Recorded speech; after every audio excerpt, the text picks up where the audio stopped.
The night was silent in the billionaire's mansion, but a scream shattered the calm. Bursting into his daughter's room, the wealthy tycoon froze. His daughter, pale and weak, was tied carefully with cloths by none other than their maid, a black woman who had always been treated as invisible. At first glance, it looked like betrayal, but in that very moment, when everyone thought the maid had crossed an unforgivable line, the truth behind her actions unfolded. What the billionaire saw next would not only silence the mansion but also change the meaning of loyalty, sacrifice, and love forever.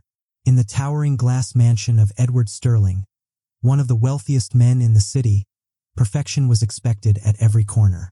The marble floors gleamed, the chandeliers sparkled, and his daughter, Isabella, lived a life surrounded by every luxury imaginable. Yet, hidden behind all the grandeur was someone who never truly belonged, Grace, the maid. She was a quiet black woman in her mid-30s, always moving swiftly with her head lowered, as though she was part of the furniture rather than the family. Grace had worked in the Sterling household for nearly 5 years. She scrubbed, cleaned, and served with silent precision, often enduring the dismissive glances of guests who saw her as nothing more than the help. Still, Grace carried herself with quiet dignity. Her job wasn't just about money, it was about survival.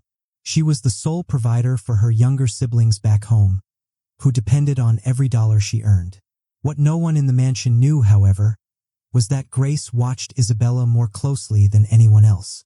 She noticed the subtle changes no doctor had caught. The girl's trembling hands, her sudden dizziness, the shadows beneath her eyes.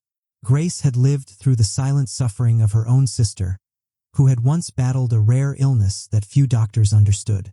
The memories haunted her, but they also made her more attentive. So when Isabella collapsed one evening, struggling to breathe, Grace acted on instinct.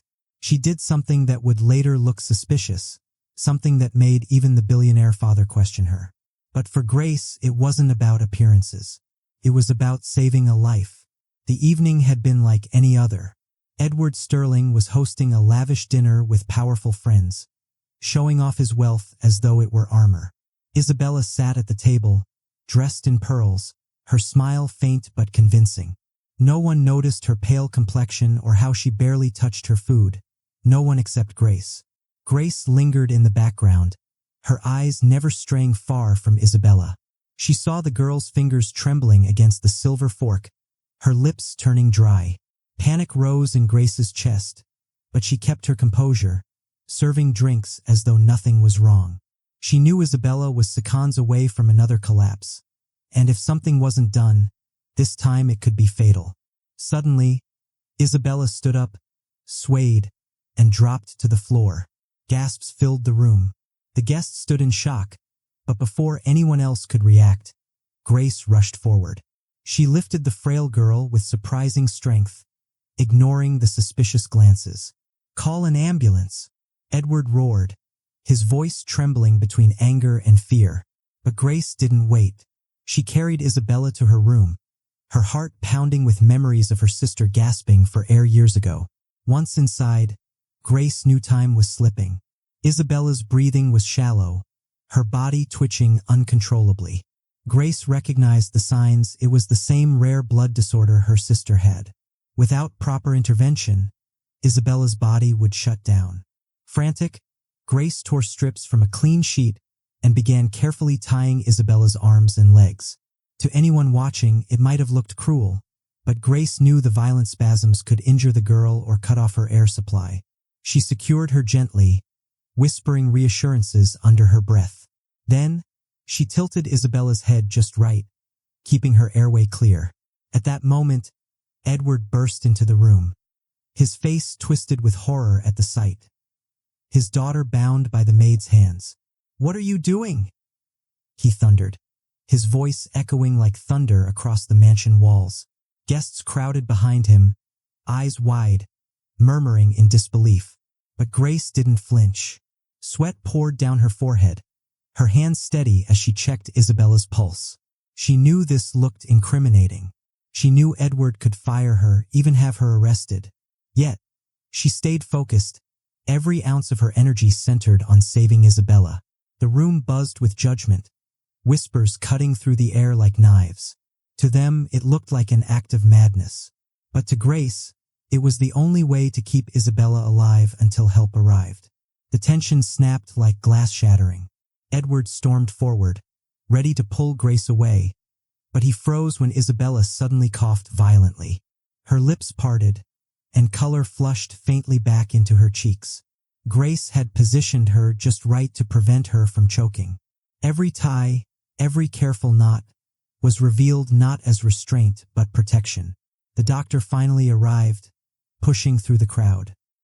He examined Isabella quickly, his brows furrowed in astonishment. "Who secured her like this?" he demanded. Grace raised her trembling hand. The room went silent. "This," the doctor said firmly, "is exactly what kept her alive."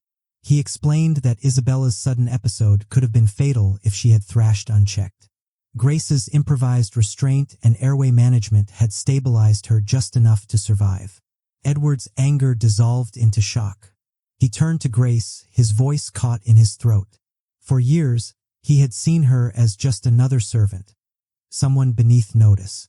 Yet, in the moment of truth, she had acted with more courage, knowledge, and love than anyone else in the room. The whispers of doubt turned into stunned silence. Guests who had once looked at Grace with scorn now stared at her as though she were someone entirely different. And Edward, the billionaire who thought he had everything, realized he had overlooked the true wealth living quietly under his roof. The unwavering humanity of someone society had taught him to dismiss. In the days that followed, Isabella recovered under close medical care. Grace stayed by her side, not as a maid, but as the silent guardian who had saved her life. For the first time, Edward visited Grace's small living quarters in the mansion.